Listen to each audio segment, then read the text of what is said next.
دوستان عزیز، ما به قریه بغرچر آمدیم. قریه‌ای که از این ما وقتی شما نگاه میکنین همه چیز خوب و سالم به نظر میرسه، اما زمانی که داخل خونه ها میرین هیچ خونه قابل سکونت نیست. یعنی کاملا 100% خونه ها خطر داره. همه ریخته پایین، فقط چهاردیواری نمونده. اکثرا چهاردیواری هم نمونده. و تمام مردم قریه که بیشتر از 50 خانوارن و اینا داخل دو تا خیمه دستاست که خود فرش و از بالاخره کمپل و از این چیزا آماده کردن داخل از قریه. اینا همه جمع شدن یک جا. اطفال از اینا بالاخره لالون و سرگردونن و تصویرهای ما از داخل گرفتیم برای شما که اگه این تصویرها رو میگذارم شما حتما ببینیم. حمید برای شما گزارش میده. مصاحبه کردیم با دوستان زیادی، با ارباب قریه که واقعا به اینا هیچ کمکی صورت نگرفته. یعنی شما اگر واقعا این تصویرها رو ببینید میفهمید که اینا چقدر به کمک نیاز دارن. و دوستای نازنین، ما امروز آمدیم به منطقه بغرچر یا بغرچک به اصطلاح. میبینیم که واقعا این منطقه هم تخریب شده. شما اگر از بیرون نگاه کنید تصاویر، فکر میکنیم هیچ اتفاق به این منطقه نیفتاده، ولی وقتی داخل خانه ها یا داخل منطقه میشین میبینیم که هیچ خانه سالم نیه.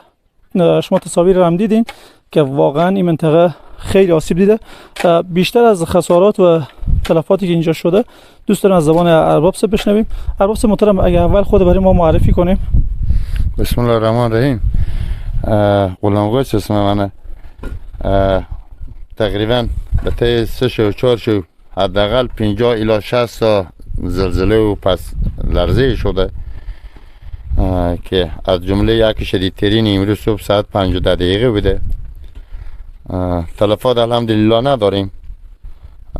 زخمی یک 11 نفر داریم که 3-4 نفر راجع به شفاخانه شده. مطابقی همین جگاه با کمک های اولیه خود قریه و تیم صحی قریه جور شده، تداوی شده. شبای سرد اینجا ما به فضای آزاد زندگی میکنیم. طفلای پیرزنا و پیرمردای واقعا دشواره. به سرپناه نیاز داریم، به خیمه نیاز داریم. هیچ نوع کمکی دوستا خیلی آمدم رفتن ولی هیچ نوع کمکی تا حال نشده طرف هیچ کس. فقط آمدن های نمایشی بوده و سلام. یعنی تیمای امدادی که آمدن یا کمک رسانی که آمده هیچ کمکی برای شما؟ هیچ نوع کمکی نکردن. فقط بیامدم عکس گرفتم برفتم. تمام. خب چند خانه به این منطقه زندگی میکنیم شما؟ به این قریه تقریبا 50 فامیل زندگی میکنیم. نفوسی و بالای 300-350 نفر میشه. چند فامیل متضرر شده؟ کلگی متضررن. کلگی تو که از بیرون معلوم میشه که خانه ها چپه نشده، ولی وقتی که داخل خانه ها بشیم، داخل سرها بشیم، از نزدیک مشاهده میکنیم کوی تا خانه سالم وجود نداره. بله.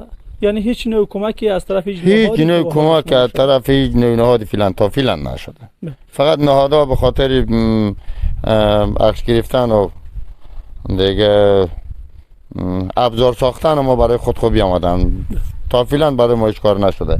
میتونیم مشاهده کنیم خیمه که اونجا وجود داره حداقل 30 نفر داخل از خیمه زندگی میکنه که ما بین اینا طفل دیشوی گرفته تا طفلای زیر 5 سال شاید حداقل 12 تا باشه. بله. این خیمه هم که پشت بود تقریبا ما دیدیم شما دوستان اونجا حداقل 50 تا حداقل 50 نفر داخل از خیمه بود. یعنی تقریبا کل همین قریه که 350 نفره دوستان نازنین فقط داخل 2 خیمه یا 3 خیمه دارن اینا زندگی میکنن. همگی خیمه نیه. فقط این چادرای رختخو همین فرشخانه هر چی که دارم از این استفاده کردم به خاطر سردی شب. یک سرپناه که جلوی باد را جلوی باد حداقل بگیره. بله اینجا شوباد داره، شوینم میکنه. 1400 متر از سطح بر بلندتر اینجا که شما استادین. اینجا خونیکی داره، از مدت داره، حداقل 5-6 ماه اینجا خونیکی داره. خونیکی های از اعمال شروع اینه. متاسفانه دیگه ما فعلا نمیتونیم بیشتر پناه بمونیم. دوستای نازنین، امیدوارم کسایی که شما این موضوعات رو میبینیم و تیمای امداد رسانی که هستین از این منطقه از این موضوع قریه گذر نکنین، بیخیال نباشین، به فکر از این مردم هم باشین که برای از اینو حداقل نیازهای اولیه از اینا رو بتونیم برطرف کنیم تا انشالله که بشه باز یک فرجی بشه، کاری بشه که دائمی بتونیم برای از اینا خدمتی انجام بدیم. حتما برای از اینا از لحاظ امکانات همون خیمه یا پتوی هر چیزی که میتونیم از لحاظ گرمایشی برای از این دوستا کمک کنیم، هر چیز زودتر برای از اینا برسونیم ان شاءالله که بتونیم دوستا از اینا استفاده کنیم. حرف پیام اگه مونده باشه. تشکر، زنده باشیم.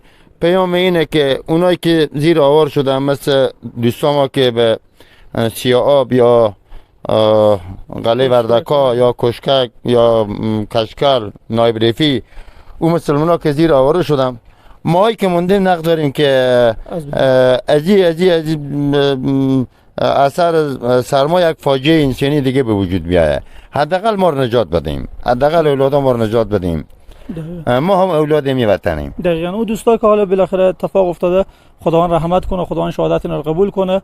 اونا از بین رفتن، ولی این دوستایی که فعلا زنده هستن قدر داشته های خود بدانیم و بتونیم دست از اینا رو بگیریم که خدای نکرده یک بحران انسانی باز به وجود نیاد که همیشه افسوس بخوریم چرا کار نکردیم. پس تا میتونیم کار بکنیم برای از همتون عزیز خود. تشکر ارباب صاحب، سلامت باشید.